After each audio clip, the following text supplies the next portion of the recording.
mean is, I believe in liberation, but I don't. To me, a truly liberated woman is a woman who can live with a man without being married in her mother's house.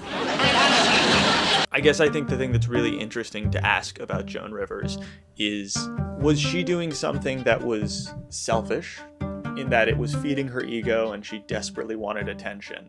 Or was she a groundbreaking feminist and she led the way for other women? Because in a lot of ways, those two things can contradict each other. In a lot of ways, her comedy was sexist. She made fun of other women's appearances a lot. I found this backstage. It's Elizabeth Taylor's old bills. Isn't that pretty? There was a lot of things she did that was not pro-women in general. She was, in modern terms, I think what we would call a pick-me girl, where a girl is pick me, I'm different from other girls. I'm not like them. I don't love feminism, which is, putting women in general down in order to elevate yourself as an individual, which is not good. But the counter argument to that is maybe that's just a necessary step. Maybe the first woman or the first person from any marginalized group sort of has to be a little bit of a pick-me girl in order to get in the front door. She had to put women down in general to kind of disarm men and make them feel she wasn't a threat to them. But the blurry line on that, I guess, is just intentionality. Was she purposefully feigning dumb, playing under her speed, or had she just truly internalized sexism so deeply that it was just natural for her to kind of put herself down and put women down in general? The short answer is, we don't know. She's dead and we'll never know, and that's something that's deeply internal to her. The longer answer is kind of, I guess, just the rest of this video. And now, ladies and gentlemen, the best act in her price range, Miss Joan Rivers! The most classic form of self-deprecating humor in stand-up comedy is called a looks-like joke, and literally every comic on earth has a looks-like joke, which is a joke where you just say, I look like blah. For me, I've got one where I say, I want to be taken seriously as an adult. I'm 27, but I don't look like an adult yet. I look like some sort of book-accurate version of Harry Potter. Looks like. It's a very simple joke structure. I think most people would actually say it's kind of a cheap joke structure. It gets a laugh very easily and very quickly, but it's a necessary evil. That's realistically how to describe it. I think most comics think there's nothing wrong with a looks-like joke at the front of your set. It wins over a little bit of audience trust. It makes you look humble. It makes you self-aware. It has a lot of good effects, but relying too heavily on looks-like jokes is... no one likes that. It's both from a comedy and audience perspective. I think most people get tired of that stuff pretty quickly. Bo Burnham has a funny little bit in one of my favorite specials of his, Words, Words, Words, in a song called What's Funny. Stand-up comedy is actually pretty easy. If you're an Asian comic, just get up and say, my mother's got the weirdest fucking accent. Then just do a Chinese accent, because everybody laughs at the Chinese accent, because they privately thought that your people were laughable, and now you've given them the chance to express that in public. A lot of times when you make fun of your own people, the moral problem of it is that you are enabling actual hatred towards your people.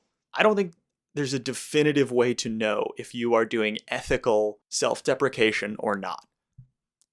Kind of have to take it on a case-by-case basis. But my favorite example of the ethics of self-deprecation in comedy is a weird one. It's not really stand-up, it's Borat. What type of dog is this? This is a tortoise. As a side note, this isn't really self-deprecation, but it's a really good example of this type of humor, because it is deprecation. Would that be depreciation or deprecation? I don't know. I think it's a great example nonetheless, because Borat and then immediately following it Bruno is such an interesting pairing of movies in terms of how our society received them. Borat was very popular. People liked it. I don't remember there being a lot of backlash against it at the time. I mean, it was controversial, but not in the way Bruno was. Because when Bruno came out, people were like, this is homophobic. It's the same structure of movie, but people got offended by Bruno in a way they didn't about Borat. And I think that's because people didn't understand either of the movies. Because what those movies are supposed to be communicating is a satirical critique of the way Americans perceive minorities. Ideally, if you are experiencing Bruno and Borat in the correct way, you understand that Sacha Baron Cohen is portraying these minority groups in a ridiculous way. And the funny thing about it is that he's interacting with real people out in the world who don't even notice how ridiculous these characters are. And so those people out in the real world are kind of racist or homophobic for taking him seriously. And you should be laughing at them, not at him. Now, you could totally argue that Sacha Baron Cohen blurs that line and doesn't know when he's on either side of it. There are elements of both movies that don't feel like they're satire. They feel like they are just making fun of that community. I think you have to view them as either both of them are okay or neither of them are, because they're the same thing. So I think anyone that liked Borat but then thought Bruno was homophobic sort of secretly accidentally revealed that they were being racist in their enjoyment of Borat. They were laughing at it for the wrong reasons, which is a kind of funny irony to their outrage. The reason I'm spending so much time on Borat and Bruno is because it's the perfect example of the fact that you will never have complete control over your audience and you won't know the true ethics of the comedy you are creating. I think when Joan Rivers performed back in the 60s, regardless of what her personal intentions were, I guarantee you half the audience was laughing at her and half was laughing with her. Or even, it might be worse than that. Most of them might have been laughing at her. You don't really know. And I think each comic on an individual level probably just has to answer for themselves, where they personally morally draw a line. We could spend an infinite amount of time talking about the ethics of Borat and Joan Rivers. What a weird sentence that is, the ethics of Borat and Joan Rivers. Point is, there's a lot to say about that, and I don't have a specific answer for it. I just want to pose that philosophical question to you so you have it in the back of your mind moving into the next section. Every woman, you must learn to fake orgasm. You gotta encourage him. Ooh, ooh, ooh, ooh, ooh, ooh.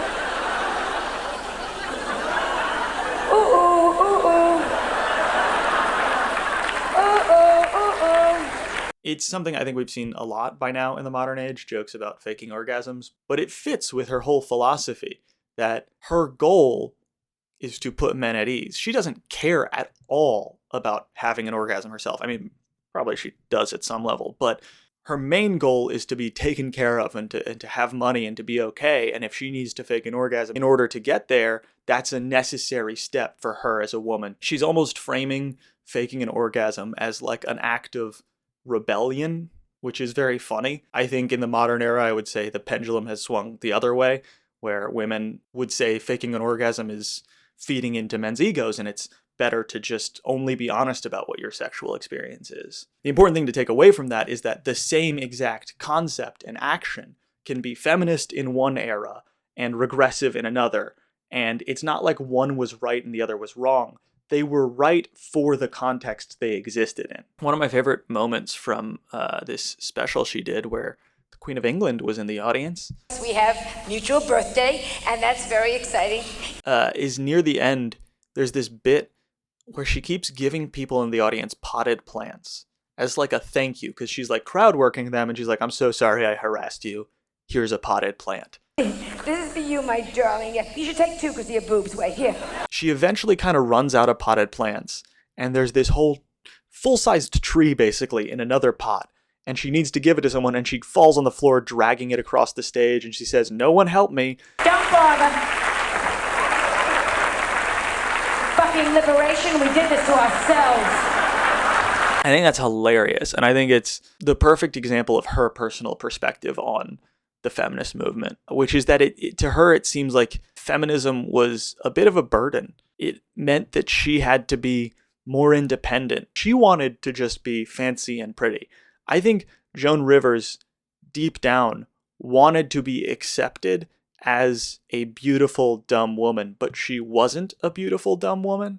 And so there was this powerful anger she felt towards the system, where she wanted to be part of the system, but she also knew she couldn't be, and that's why she felt she needed to change it. It's a very powerful and relatable feeling I think she has, as someone who also doesn't feel like I totally fit in a lot of the time. I know that feeling of, I wish I could just fit in, but if you won't let me fit in, I'll make my own space in this world. If you don't feel good about yourself inside, plastic surgery will not help at all, and in fact could make things worse, because then you think, well, people aren't really appreciating the real me. Well, who is the real me?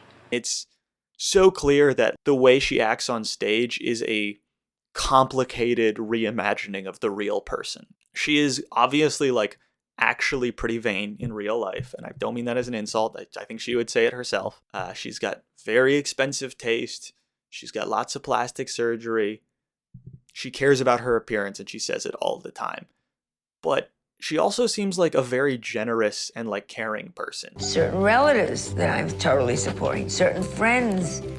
Most people that work with me, if they have children, I send the children to private schools. She doesn't seem like a gross type of vanity. She seems like she just knows that she likes expensive things, and I think that's fine. I don't know. I don't think that's such a bad thing. So when she goes on stage and she makes jokes about how you better get a diamond if you're going to have sex with a man. Any woman that sleeps around without a piece of jewelry or a slut and a tramp, you get a piece of jewelry, God bless you. Listen! What is she trying to call attention to? Does she genuinely want to convince the audience that that's how they should live their life?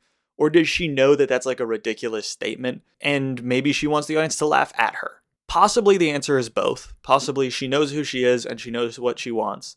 And she knows that other people find that funny. I mean, I think Joan is clearly someone who will make people laugh at any cost. There's a really good line in the documentary where her manager talks about how Joan will take any job thrown at her. She will do anything to get work. You know, I've always said you can't get hit by lightning if you're not standing out in the rain. Nobody can stand in the rain longer than Joan Rivers. It's a good line. She's willing to suffer through anything, put herself down, humiliate herself. She just wants to make you laugh at any cost. I think this potentially points in the direction of her comedy being more of like a conscious and intentional self-humiliation, but not a moral one that's intended to help women. More of just like a desperate attempt to make people laugh at any cost.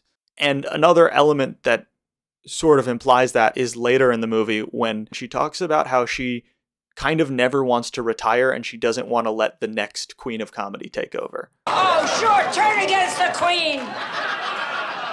It's like Marie Antoinette. Yeah, like you're gonna do better with Kathy Griffin. Fuck you. It is just... It's a kind of running theme in the movie that she's not ready to be old yet. She doesn't want to retire. She doesn't think she's old. And in particular, they talk about how she will never, quote, abdicate her throne. And I think that shows that she's not trying to create a space for women to thrive in. She's trying to create a space for her to thrive in. One weird little thing I noticed is that in watching a lot of her specials from across many, many years, there are certain jokes she has that reoccur over and over again. Like she brings them back and redoes them, even though they've been in like televised specials, which most comics retire a joke at a certain point because, you know, you don't want people to see the same material again. You might think, oh, she doesn't write a lot then, or she's only got a few jokes. She writes a lot. She has so many jokes and she's a very talented comedic writer. But there are a few jokes that she like doesn't want to let go of. And they're not even jokes that I like that much. If I'm being honest, it would make more sense if they were her best jokes. But one of them that comes back over and over again is she jokes about how all pretty girls in the world just stick their tongue out. They go, ah. That's stupid. Put your tongue out. That's very important. Men find this sexy. Hello. Did you see the movie Marilyn? Hello. And I candidly don't get it. I think the joke literally just needs to be explained more because, like, it's evoking something. And this style of joke is a type of joke that people will often do where they will describe a group that they don't like, in this case, pretty girls, as having some random, weirdly specific trait that feels very true to the persona of that group, even if you haven't literally seen lots of pretty girls stick their tongue out. You kind of get where she's going with that. But she doesn't like follow through on it. Like I kind of see where this joke is starting to head, but it doesn't go anywhere. And I think that's a symbol of her vulnerability. I think she genuinely really has issues with beauty and really, it makes me feel very sad the way she talks about how no one in her life has ever called her beautiful. No man has ever told me I'm beautiful. They said to me, you look great, you look this, you're terrific. But no man ever said, oh my God, you're so beautiful. And so I think she keeps coming back to these jokes because they are the least consciously controlled ones. They are the most true expressions of her subconscious fears.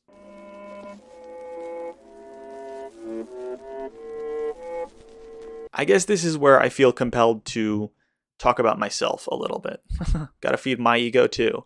I want to talk about me, not because I want to take attention away from Joan Rivers, but I'm throwing a lot of heat at her. I'm critiquing her psychology, and I want people to understand where I'm coming from, and I want to humble myself a little bit because I'm not angry at her. I'm not critiquing her, really. I'm very empathetically wishing that she could have done things differently.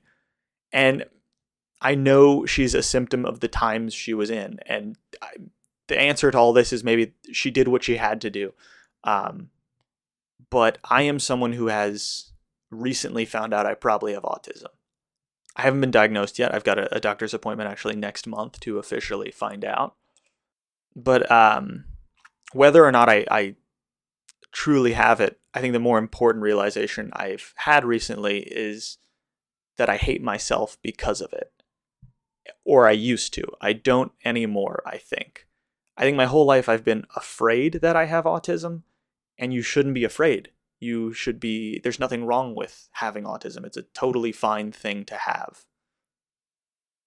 And I think for the first time in my life, I'm not afraid. I'm a little afraid, but I'm okay with whether or not I do have it. I think my fear that I maybe have autism is clearly like internalized societal hatred towards the autistic community. Autism for me is I think in retrospect clearly one of the core things that drove me to stand-up comedy. I've always felt weird, like I don't speak the same language as everyone else, and making people laugh my entire life has been how I know that people understand me, that I'm saying something that makes sense, because I think I really struggle to read people's emotions and expressions. But laughter is very explicit. Like, you don't have to read into laughter. If someone laughs, they laugh. It's out loud. You don't need to read into it. So laughter has almost been like this calming force for my anxiety throughout my life, where if I see someone laugh, I know that they at least kind of like me and they're kind of happy. So that's why I ended up as a comic, I guess. And I'm talking about me a bunch because I want to say I'm not an expert in feminism, but I am an expert in self-loathing. And I just see it in Joan Rivers.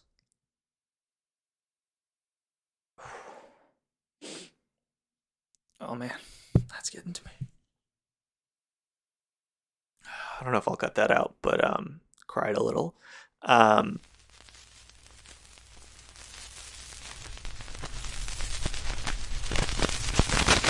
We want to be loved for our sense of humor, for our soul, for our sweetness, for our vulnerability, for our intelligence, yes? I just want to be loved. I don't just see it in Joan Rivers, I see it in loads of comics. I think every comic has pain. Everyone says that comics are broken people. I like comics are my favorite people. They're broken in a fun way. But that self-loathing can either be a power, it can be a superpower for creating incredible humor, or it can be to your detriment. And it's something that I think we as a society work through in layers. Society can only move forward one step at a time. If you exist in the 50s as a woman and you don't even have the right to like sign your own checks, that's something I learned about recently. Women couldn't have their own bank account back then. That's crazy. It's not like men are all of a sudden going to go from that to being like, oh yeah, women deserve equal everything, right? Like, unfortunately, humans can only learn so much new information at once. And so you have to like nudge the cultural dial just a little bit forward one step at a time. And I think that someone like Joan Rivers, looking back at her, she looks like she's being perhaps a little sexist or a pick-me girl or whatever, but it's probably the best we could do for the time. It's a good quote from someone where it's, those with power will never hand it over willingly. You kind of have to trick them into enjoying your comedy if you are truly groundbreaking in the way Joan Rivers was. The final thing I want to talk about is my favorite, which is negative capability.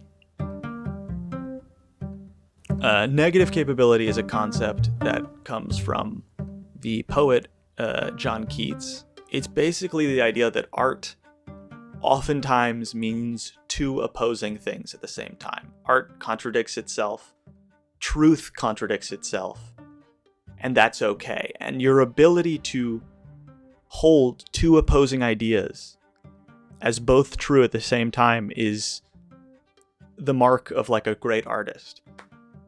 And I think that's what Joan Rivers is. In John Keats' poem, Ode to a Grecian Urn, he describes two lovers who are about to kiss, like on the side of an urn carved into it, and how there's beauty in their love, but they will never kiss because they're trapped in this moment just before they kiss. And so there's sadness and beauty at the same time.